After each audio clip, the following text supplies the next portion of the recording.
Attribute chart, Poisson distribution, जिसके आधार पे हम लोग सी चार्ट और यू चार्ट प्लॉट करते हैं। तो सी चार्ट मतलब डिफेक्ट चार्ट, यू चार्ट मतलब है डिफेक्ट्स पर यूनिट एरिया और defects per unit sample, something like that. तो जैसे मैंने बताया था आपको कि in case of P N P chart हम लोग बाइनोमियल डिस्ट्रीब्यूशन है उसके आधार, और इन केस ऑफ सी और यू चार्ट पॉइसन डिस्ट्रीब्यूशन है उसका आधार।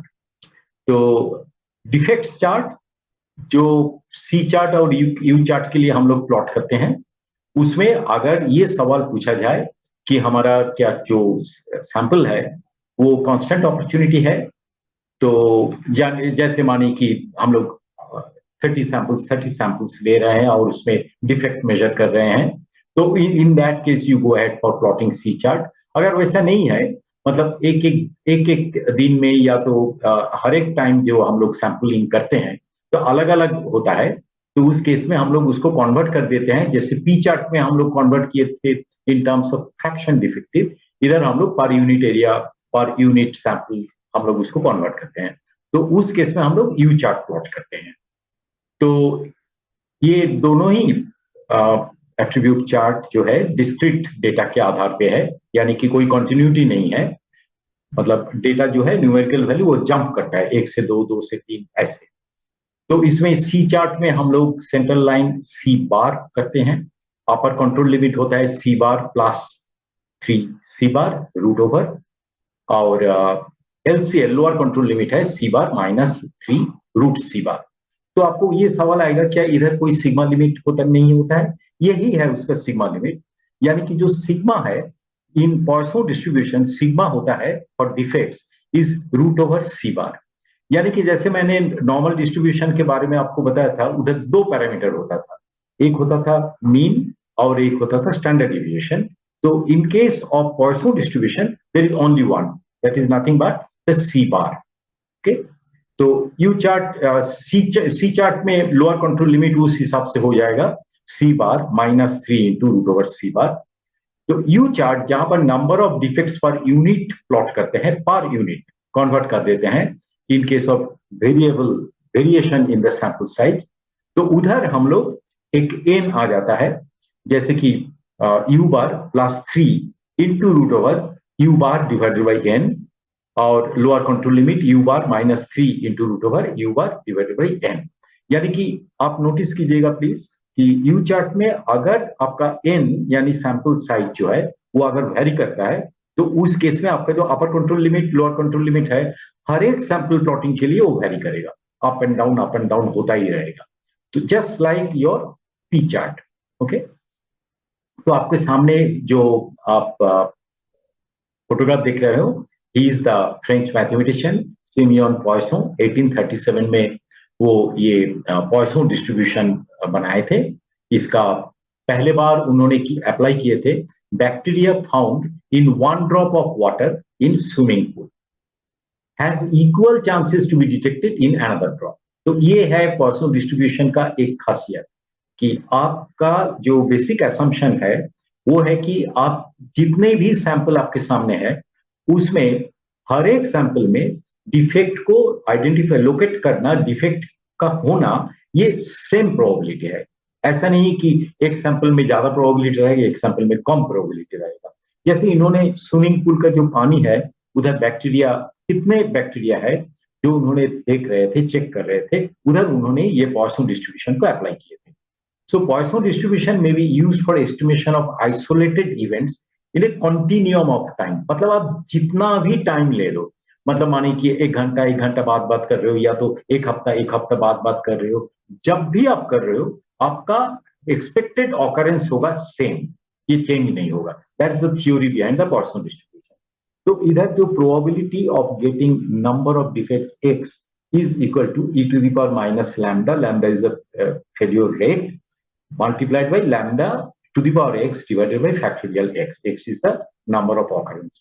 तो मैं अगेन स्टैटिस्टिकल डिस्ट्रीब्यूशन के अंदर नहीं जाऊंगा, it's just for your basic understanding उसके लिए मैंने ये डिस्ट्रीब्यूशन दिखाया था आपको। Poisson distribution is suitable model if the following conditions are met. So assume discrete events occur randomly throughout the continuous interval. Okay, मतलब जब भी आप सैंपल ले रहे हो वो रैंडमली, मतलब आएगा क्या नहीं आएगा वो हमें पता नहीं है, लेकिन एवरेज जो फेल्योर रेट है वो लैम्डा रहेगा। So the count of occurrence of an event in an interval is denoted by the letter x. कितना डिफेक्ट हो रहा है। The events are independent in nature without affecting the probability of one another. मानी कि 3 लगातार sample में defect आया, उसका मतलब ये नहीं है कि फोर्थ में नहीं आएगा, उसमें उतना ही प्रोबेबिलिटी आएगा, but on average it will B lambda. Lambda is the mean rate at which the events happen, is independent of the occurrence, जो मैंने अभी बोला। Given 2 events cannot happen simultaneously, however, it might occur at a very small time interval, sub-interval. Okay? If n या तो sample size is large, p यानी fraction defective कम होता है, तब binomial distribution with parameter n and p जो हम लोग cover किए थे, b and p is well approximated by a Poisson distribution. यानी कि बाइनोमियल डिस्ट्रीब्यूशन से ही पॉइसन डिस्ट्रीब्यूशन आता है with parameter np, that is by the Poisson distribution with the same mean. ठीक है? With this, I think what I'll do is that I will hand over to Onkar. So team, we'll start with C chart, exercise of C chart. तो C chart में हम पहले देखेंगे हमारा process क्या है। तो प्रोसेस है कि एक laptop charger supplier drawn randomly constant sample size of 500 charges every day for quality control test. क्या कर रहा है वो? हर दिन 500 चार्जेस बाहर निकाल रहा है, मतलब उसका लॉट साइज है 500, हर दिन वो 500 बाहर निकाल रहा है क्वालिटी कंट्रोल के लिए। Defects in each chargers are recorded during testing. हर एक चार्जर में जो कुछ भी डिफेक्ट्स आ रहे हैं वो रिकॉर्ड किए जा रहे हैं। Based upon the given data, prepare the control chart for defect and determine the process is in statistical control or not. Right? So C chart में सबसे important क्या है? ये जो lot size है ये हमेशा same रहता है और हर एक lot size में कितने defects आ रहे हैं उसका डेटा हम रिकॉर्ड कर रहे हैं। तो यहाँ पे देखिए नियर अबाउट 30 लॉट्स का हमने डेटा रिकॉर्ड किया हुआ है। हर दिन 500 लॉट, हर दिन एक लॉट मतलब हर दिन 500 चार्जर्स इंस्पेक्ट किए जा रहे हैं और यहाँ पे लिखा गया है नंबर ऑफ डिफेक्ट्स उस लॉट में कितने आ रहे। जैसे कि पहले दिन का जो लॉट था उसमें 12 डिफेक्ट ऑब्जर्व हुए, 5वें दिन का है उसमें 16 डिफेक्ट ऑब्जर्व हुए, 27वें लॉट का है उसमें 15 डिफेक्ट्स ऑब्जर्व हुए। So what is happening every day, उस पूरे लॉट में कितने डिफेक्ट्स आ रहे हैं वो यहाँ पे रिकॉर्ड हो रहा है। राइट? तो अभी हम आगे जाएंगे और देखेंगे सी चार्ट प्लॉट कैसे करते हैं। तो सबसे पहले देखेंगे फॉर्मुलेशन में क्या क्या आता है। Number of lots denoted by small के, दैट इज 30। समेशन ऑफ सी, सी मतलब क्या है? सी मतलब है नंबर ऑफ डिफेक्ट्स। सो पूरे 30 लॉट में कितना टोटल नंबर ऑफ डिफेक्ट्स है ये हमको ढूंढना है, that is summation of C, that is coming out to be 445। 445 कहाँ से आया? फिर से डेटा पे जाएंगे, ये जो नंबर ऑफ डिफेक्ट्स सी से डिनोट किया हुआ है ये सब का एडिशन किया तो basically we are getting 445. The summation of C is basically nothing but summation of all the defects observed in selected lots. तो summation C हमको पता चल गया, ये है 445. Now C bar पूछ रहा है, C bar क्या होगा? Definitely it is an average. So किस चीज का एवरेज है वो? Basically total number of defects divided by total number of lots. हमने अभी देखा total number of defects कितना था? Total number of defects था 445 और टोटल नंबर ऑफ लॉट्स कितना था? 30. सो एवरेज हर एक लॉट में कितने डिफेक्ट्स आ रहे हैं? तो basically 14.83. So my C bar is basically 14.83. अभी ये होने के बाद we will try to identify what are the upper control limit and lower control limit for C chart. So formula basically says upper control limit for C chart is basically C bar plus 3 multiplied by under root of C bar. We know what is C bar. C bar is basically 14.83 जो हमने यहाँ पे निकाला. So 14.83 plus 3 multiplied by square root of 14.83, that is coming out to be 26.38. That is upper control limit of C bar. Similarly, what is the lower control limit for C chart? That is C bar minus 3 multiplied by square root of C bar. Again, putting down into the formula, we are getting the lower control limit to be 3.27. So upper control limit मिल गया है, lower control limit मिल गया है.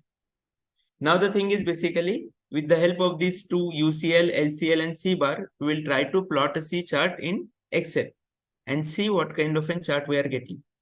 तो यहाँ पे देखिए अपर control limit आ रही है हमारा 27.86, लोअर कंट्रोल लिमिट 3.94.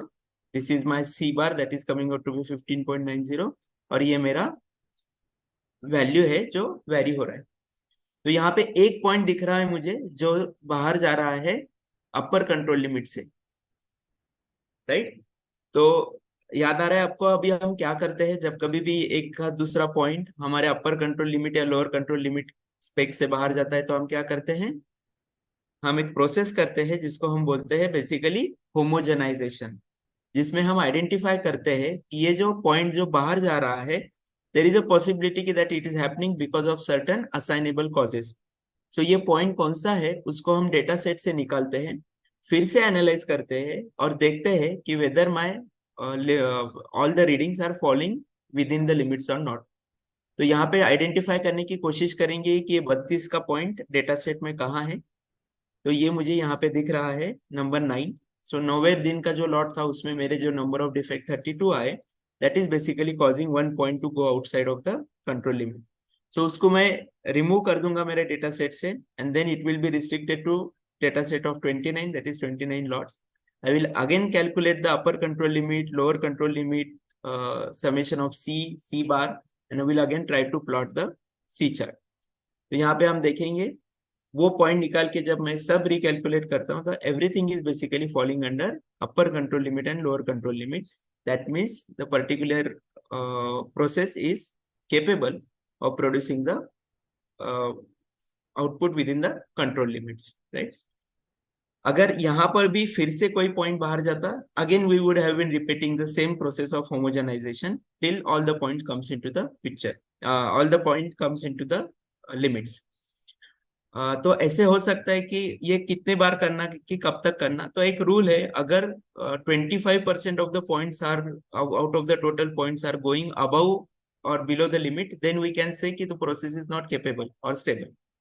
यहाँ पे जब तक मेरे पॉइंट्स 1-2 है या फिर लेस देन 25% है, we will be doing the homogenization process because these are only reflecting कि कुछ असाइनेबल कॉजेस सिस्टम में है और वो हम रिमूव करने की कोशिश करते हैं, right. So this was about a C chart, कि सी चार्ट कैसे प्लॉट करते हैं and how to read the C chart, correct. कुछ डाउट है तो पूछिएगा और else will go to the next one and then you can ask if you have any doubts. So C chart में हमने देखा था, सी चार्ट में क्या हुआ था, सी चार्ट में हम देख रहे थे ये जो लॉट साइज है ये हमेशा सेम रहता है, करेक्ट. यू चार्ट में ये lot size not necessary same रहेगा, it may change for every lot. और उसको कंसिडर करके इस प्रोसेस को हम जब प्लॉट करते हैं चार्ट को, that is basically called as an U chart. तो हमारी प्रोसेस देखेंगे सबसे पहले क्या है, so that we will be able to understand the difference. A cycle manufacturer collected the number of defects identified in the final inspection stage for 20 days. Based upon the given data, the supervisor want to know using the control chart for defects per cycle and determine the process is in statistical control or not.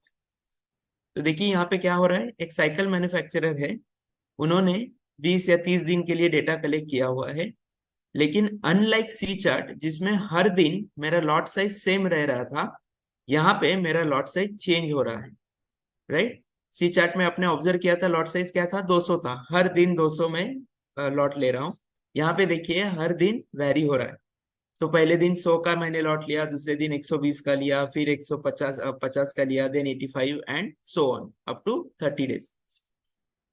So process वही करना है हमको कि हर एक lot में कितने number of defects मुझे observe हो रहे हैं वो मुझे रिकॉर्ड करना है. सो जैसे कि पहले दिन जो मैंने 100 बाइसिकल मैंने एग्जामिन किए उसमें मुझे 52 नंबर ऑफ डिफेक्ट्स ऑब्जर्व हुए. दूसरे दिन जो 120 मैंने इंस्पेक्ट किए बाइसिकल्स, उसमें मुझे नंबर ऑफ डिफेक्ट्स कितने ऑब्जर्व हुए 48 एंड सो ऑन। जैसे कि 24वें लॉट में मैंने 124 साइकिल्स ऑब्जर्व किए, इंस्पेक्ट किए, और उसमें मुझे नंबर ऑफ डिफेक्ट्स कितने मिले 70। सो आपको ये पता चल रहा है कि डेटा कलेक्शन में कहाँ पे डिफरेंस आता है when it comes to u chart and c chart. It is basically lot size, कि लॉट साइज मैं कैसे डिफाइन कर रहा हूँ। If my lot size is same we will go for the C chart, if my lot size is varying in each day और each sample I will go for the u chart. So let's see now the calculation part of the u chart, कि उसमें हम क्या क्या calculate करते हैं। Again number of lots denoted by small के 30, क्यों? क्योंकि मैंने 30 का डेटा सेट लिया है, यहाँ पे देखिए 30 का डेटा सेट लिया है। समेशन ऑफ सी, क्या होगा summation of c? Similar to c chart, it is basically summation of all the defects that has been observed in 30 readings.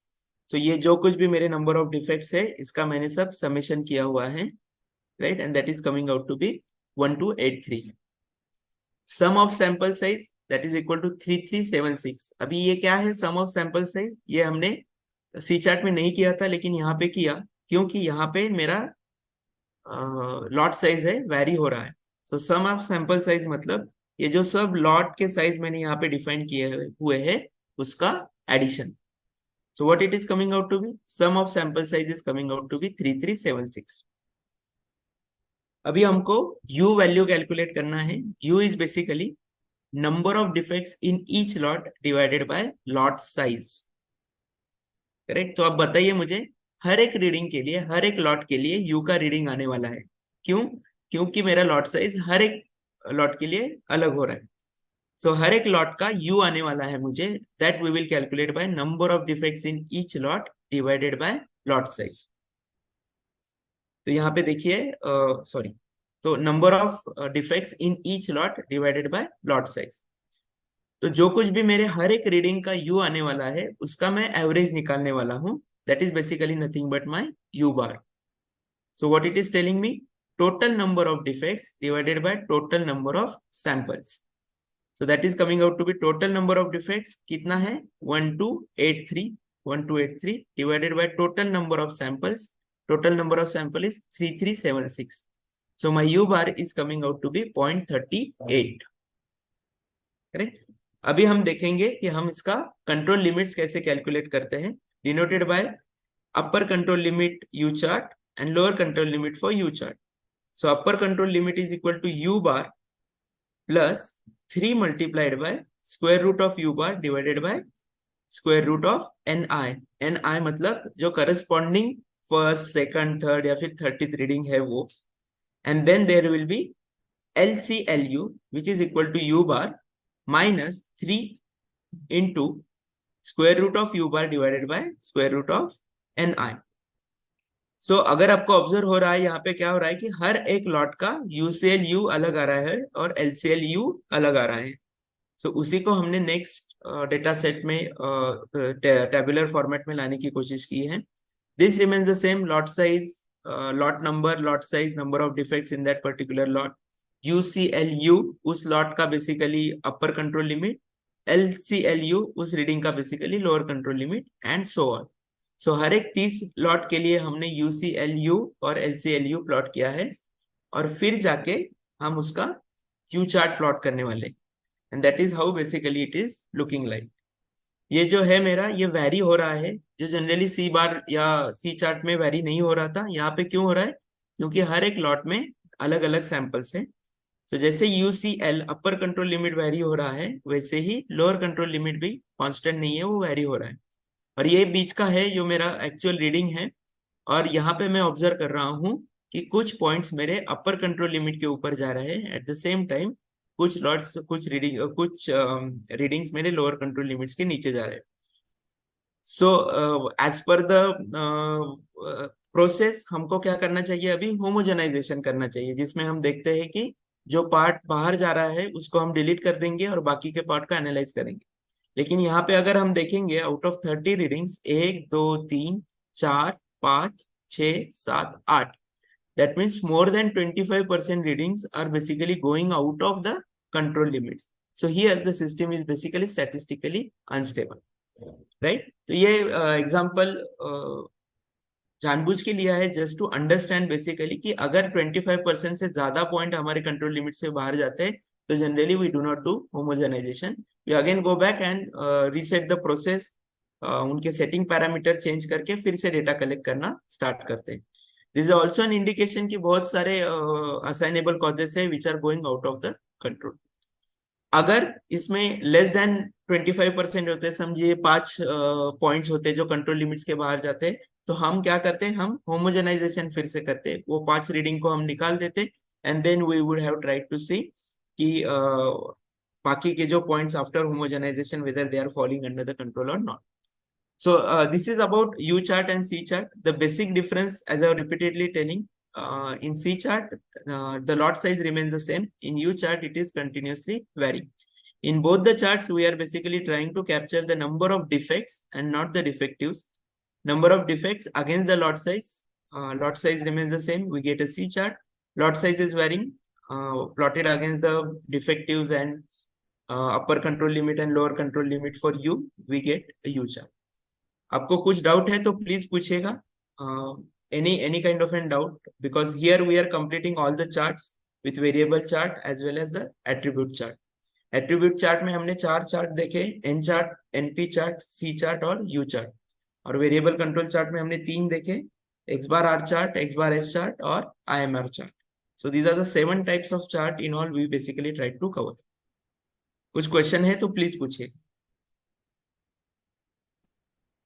Hello. Yes. What is NI in LCL of U chart?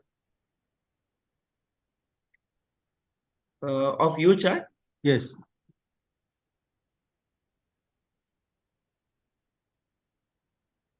This one you are talking? Yes. Yes. Yeah. See what is happening for U chart, हर एक lot में number of samples अलग है, agree? सो अगर number of samples अलग है तो मेरा जो कंट्रोल लिमिट है, मैं जो डिफेक्टिव्स निकाल रहा हूं कि उस लॉट में कितना डिफेक्टिव परसेंटेज है, वो हर एक लॉट के लिए अलग अलग हो रहा है। सो वो अगर अलग अलग हो रहा है तो जो मेरा ये अपर कंट्रोल लिमिट और लोअर कंट्रोल लिमिट है, ये कंटिन्यूसली वेरी हो रहा है क्योंकि मेरा लॉट साइज अलग अलग है। जैसे कि एक आसान तरीके से मैं बताने की कोशिश करता हूँ कि एक लॉट है जिसमें 100 पीसेस है और नंबर ऑफ डिफेक्टिव निकले हैं 20, सो मेरा डिफेक्टिव रेट कितना हुआ 0.20। और उसी में अगर मेरा लॉट साइज 50 है और मेरे डिफेक्टिव्स है 20, तो मेरा डिफेक्टिव रेट क्या होगा 0.40। So that is basically continuously varying. That's why my upper control limit and lower control limits are not constant like in C chart where number of defects are constant. Right? Okay. Yes. Yes. Yes. Yeah, I'll just add couple of points here. आप लोगों में कई लोग definitely समझे होंगे कि ये U chart और पहले P चार्ट इधर वेरिएबल कंट्रोल लाइंस होता है। तो वेरिएबल कंट्रोल लाइंस इसलिए होता है क्योंकि सैंपल साइज n जो कि डिनोमिनेटर में है दोनों चार्ट में, वो सैंपल साइज चेंज होता है उसीलिए। तो 2 पॉइंट एक्चुअली ऑब्जर्व करने का है। एक है ये जो होमोजेनाइजिंग हम लोग कर रहे हैं, इसका पर्पस एक ही, क्या पर्पस है? फॉर सी चार्ट और U chart the purpose is to identify सही में सी बार या तो यू बार क्या है, यही हमारा पर्पस है। In case of X bar R chart हमारा पर्पस क्या था? एक्चुअली हमारा आर बार का जो वैल्यू है वो कितना है। तो एक बार होमोजेनाइजिंग हो गया है तो हम लोग बार बार होमोजेनाइज नहीं करते हैं, उसी डेटा से जो पहली बार हम लोग करते हैं उसी डेटा को नजर में रख के सी बार जो होता है वो सी बार को हम लोग नेक्स्ट फ्यूचर जो डिफेक्टिव्स या तो डिफेक्ट्स जो है उसको प्लॉट करने के लिए हम लोग आगे बढ़ते हैं। मतलब homogenizing you do only once actually in the beginning of installation of the control chart. फिर उसके बाद अगर आपको लग रहा है कि हम जो लगातार कोशिश कर रहे हैं उसके दौरान हमारा प्रोसेस में इंप्रूवमेंट आया है, और बिकॉज हमारा प्रोसेस में इंप्रूवमेंट आया है तो उस वजह से there is a reason to suspect कि हमारा जो प्रोसेस है उसमें इंप्रूवमेंट आया है, तो आप दोबारा सैंपल कलेक्ट करके होमोजेनाइज करने का कोशिश करोगे, और उसमें जो आपका नया कंट्रोल लिमिट उभर के आएगा वही आप नेक्स्ट 3 महीना फॉलो करोगे। ये जनरल रूल मैं बोल रहा हूं। इसके बीच में अगर आपका मेजर इंप्रूवमेंट होता है या तो आपका डिटोरिएशन होता है तो आप दोबारा कंट्रोल लिमिट निकालोगे। But please remember, homogenizing is only done at the time of introduction of the control charts. Okay, I think that's all I wanted to say.